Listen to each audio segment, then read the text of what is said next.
grass here is pretty tall, but it's also been smooshed down probably by deer lying on it to sleep. So it shouldn't be too bad to go. Apparently I missed this turnoff. Looks like a mowed path right from the campground. Much easier than going across country. Hava's not quite sure what we're doing yet. She keeps stopping and looking back at me like, are you coming this way? When I saw this fence, I was like, oh no. But then I saw this entrance and I thought, aha, it's okay if we come here. Because that gate is wide open all the time for humans. This is really quite a pretty place. It's somewhat brown. I'm not exactly sure where the river is. I know it's on the other side of those trees, but I don't know how far it is, so we'll see. Oh my goodness, look at the size of this old tree. Looks like a grandfather tree.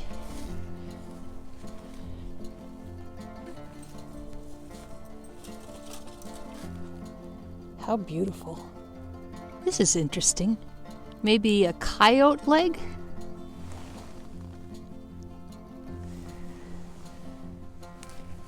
Whew. This place is really overgrown.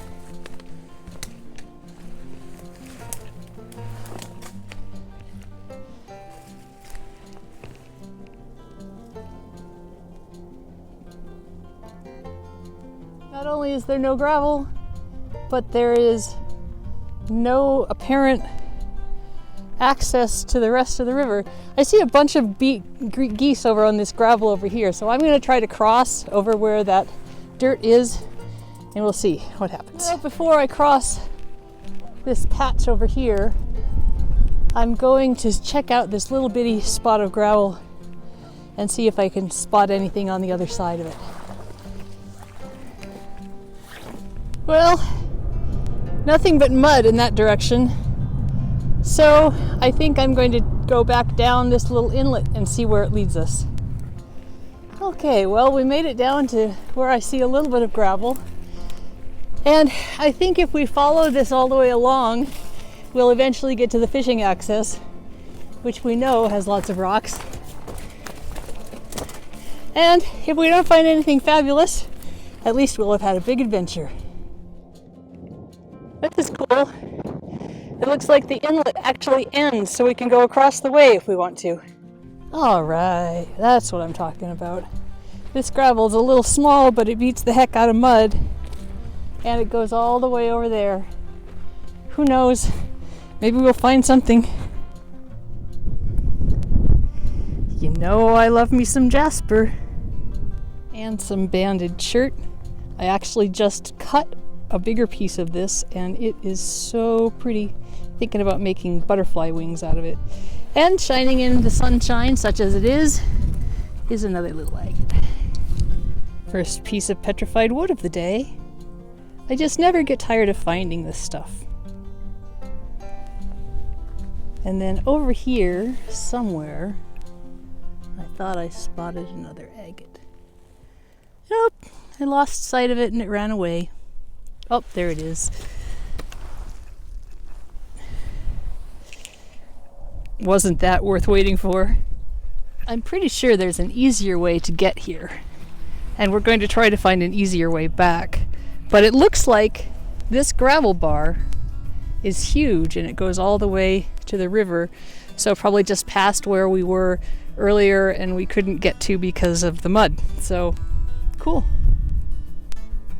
This is a very interesting rock. Every time I find these that have all these swirls that are kind of every which way, I think stromatolite. But if you know that better, please let me know. The sun is coming out to play a little bit. That's nice. As you know, the sunshine makes agates much easier to spot.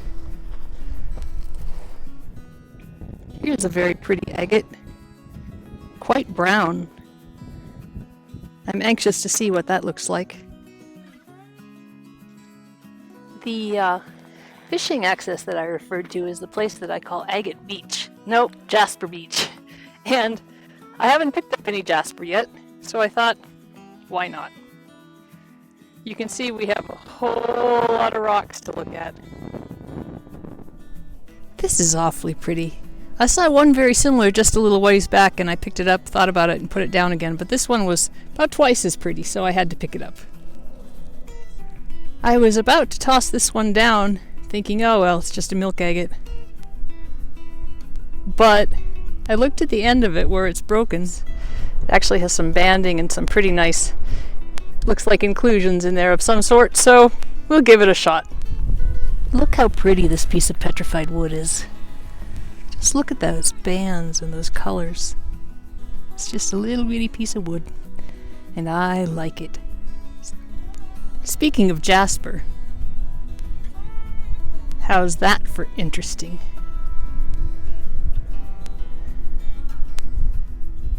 My goodness. Once again, I'm coming home with something I wasn't expecting. I think this is a big piece of jasper, but it is just swirly and speckled and striped and so beautiful. Here's what I would usually call an almost agate with that kind of brownish color. But you can see it's got plume type stuff inside there, and it has this special surprise right here.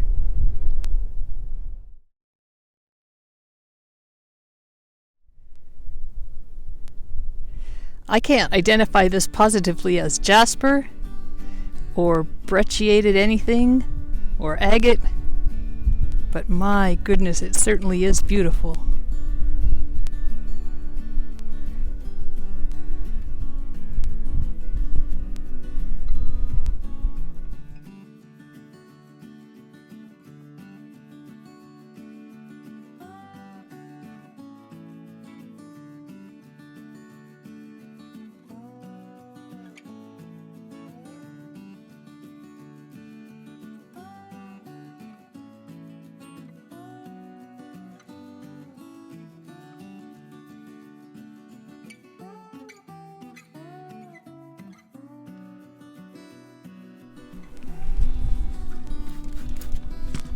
That's a beautiful piece. Look at that, you can see the streaks and lines. Ooh, I bet that's going to be a nice cut. The wind is really picking up. When I have to turn around, it's going to be hard to film. But I just spotted this. It's so pretty.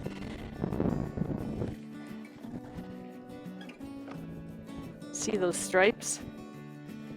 That is a nice one.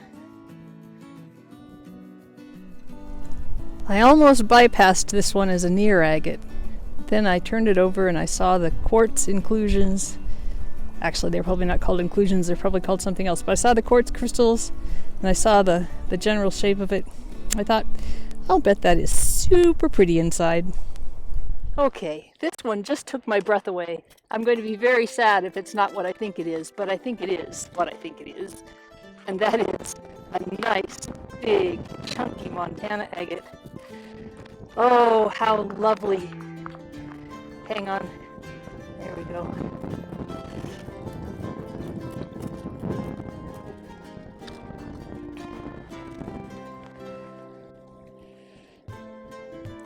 See all those layers?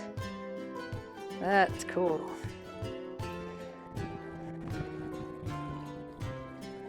Okay, I can turn around now. And here's another one. Not so big and not so chunky, but still a beautiful agate nodule. I'm at almost the end of the beach, and people must not come down this far because I've had, within the space of, 20 yards probably, 3 or 4 really beautiful finds, including this big chunk of petrified wood. Just had to show you this beautiful piece of jasper. Okay, it's time to load up the backpack and try to find our way out of here. I'm really hoping that there's an easier way than the way we came in, because that was kind of a pain. But we will just have to see. Wow, that was a really amazing beach. And I was hoping that there would be like an easy road out of here, but of course there's not. So I guess it's deer trails for us. This route looks like maybe some four-wheelers have used it, so maybe it'll lead us to civilization, so to speak. It wasn't a four-wheeler, it was two deer paths side by side. And so no, there is not an easy way to get in there. But, well, I suppose you could take a boat. This is a very pretty place, except for I keep tripping. And I have a compass, so I know exactly where I'm going, sort of. This is definitely a road. This is definitely where we parked the car. And this is definitely my car and my dog. Phew. Well, I am very windblown. Anyway, that was so much fun. I don't recommend going cross country like that unless you've got a compass. But the nice thing is I found that huge gravel bar and I didn't even know it was there. So that was really, really fun. I had a great time. I hope you did too. This is Kate from Katie Did. Keep on doing. If you haven't subscribed yet, please click that subscribe button, like my videos, comment, even dislikes count. Did you know that? I don't like dislikes though, so if you gotta give me a dislike, I understand, but I like likes better. Anyway, please subscribe because it helps me grow my channel, it encourages me to get out and do these crazy things, and frankly, it makes me feel pretty darn good. So, subscribe if you can, like if you can't, and have a great day.